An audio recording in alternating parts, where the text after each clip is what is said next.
हा बंड्या एक क्रूर माणूस होता. त्यानं ते खोरं तरवारीच्या धारेवर धरलं होतं. त्यानं अनेक खून केले होते.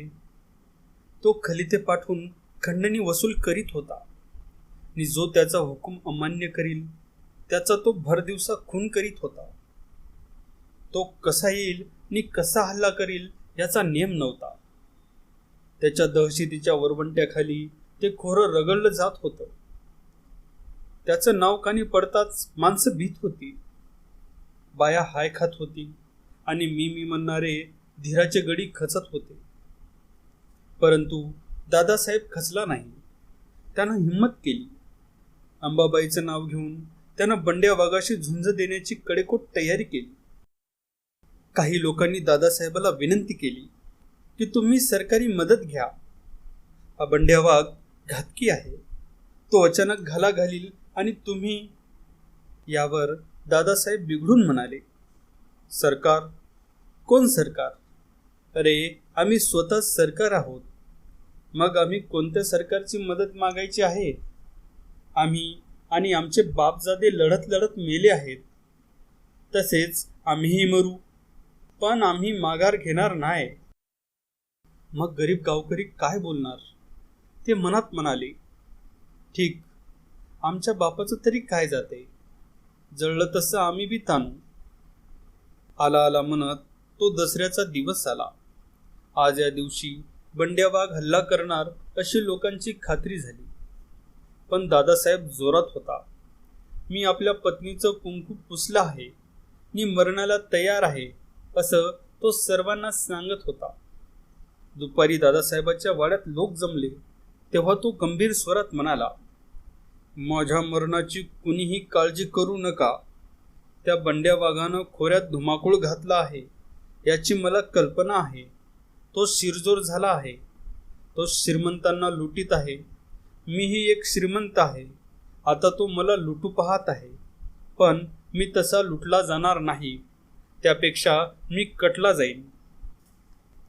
पण सरकार, राघू महार म्हणाला, आपण आपली काळजी घ्यावी. राघू, मी माझी काळजी घेत आहे, परंतु ती बंदूक घेऊन चल. आता बंड्या वाघाचा विचार न करता पालखी काढा आणि देव सोनं लुटाय काढा. संध्याकाळी जुन्या वाड्यात नाच आहे. कोल्हापूरकरी नावाची बाई अप्सरा आहे नुसती. ती मोठ्या वाड्यात येऊन दाखल झाली आहे. तेव्हा सर्व मंडळींनी नाच पाहायला यावं. यांना मजा करू द्या. मरण हे एकदाच येतं असं हा अर्जुना रामोशी म्हणतो. त्याचा हा बोल लाख मोलाचा आहे. म्हणून आता पालखी काढा. देवाला घेऊन कांबरवाडीला जाऊया. तिथं दसऱ्याचं सोनं लुटूया. चला.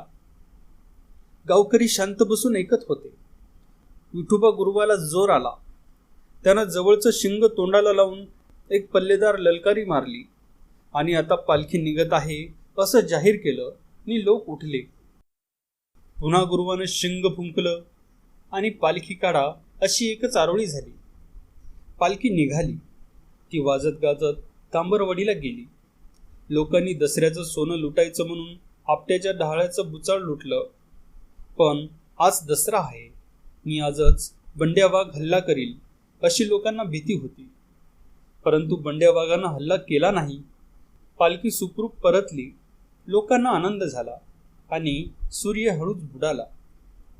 गावात वातावरण दहाक होतं, पण लोक आपापल्या घरी निर्धास्त होते. पोराबाळात ते दंग होते. बंड्या वाघाची चिठ्ठी दादासाहेबाला आली होती. त्यामुळे आपलं काय जाणार आहे? कुत्ता जाने नि चमडा जाने असंही काही जण म्हणत होते. बंड्या वाघालाच तर दादासाहेबांकडे येईल, त्यांचा जीव घेईल, किंवा दादासाहेब त्याचा जीव घेईल. आपलं काय जाणार आहे असं म्हणून काही गावकरी पोळ्या खात होते. काही घरात कोंबड्याची कत्तल झाली होती आणि कोंबड्याबरोबर दारूची बाटली रिकामी होत होती.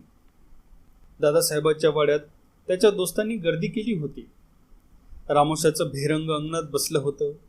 गावातील मातबर माणसं सोप्यात ऐसपैस बसली होती. वाड्यात आज 2 बोकड मारले होते. हे त्याच्या मटणावर ताव मारून लोक बेताल झाले होते. सोप्यात दारूची गिलासं रिकामी होत होती.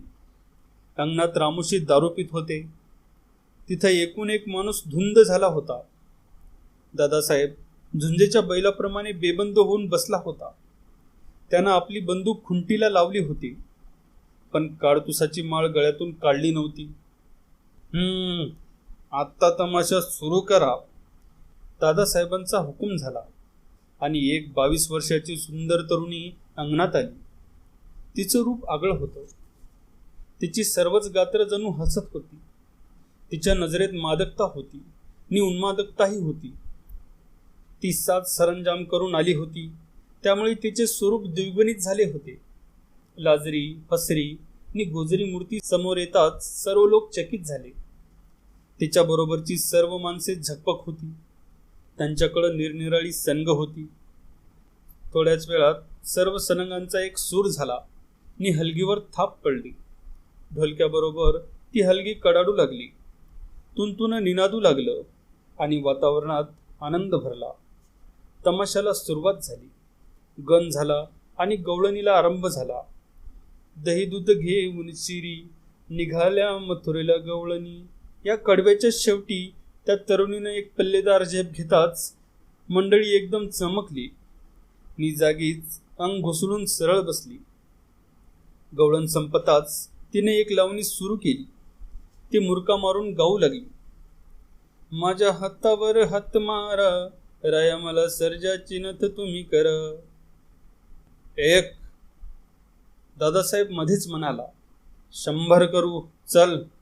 तशी ती तरुणी पुन्हा मुरका मारून हसली. दादासाहेब वेडावला, बेभान झाला.